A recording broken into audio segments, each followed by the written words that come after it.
që është përfaqësuesi i sindikatës punëtorëve të ish fabrikës amortizatorëve. Ftojmë që ta marrë fjalën.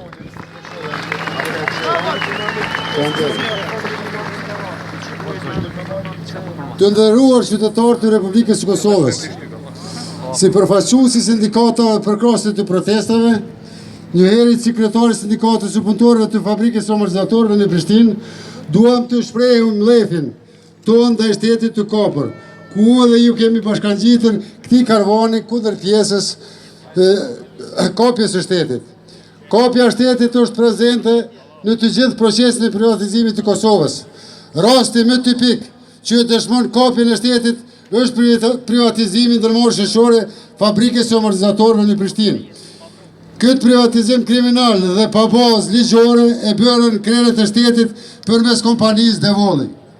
Në këtë mënyrë kriminale u vëdhen mbi 1001 asete të cilat nuk ishin pjesë e procesit të privatizimit, vlera së cilave sillet rreth 45 milion euro. U dëmtuan padrejtisht 900 punëtorë për të drejtat e tyre legjitime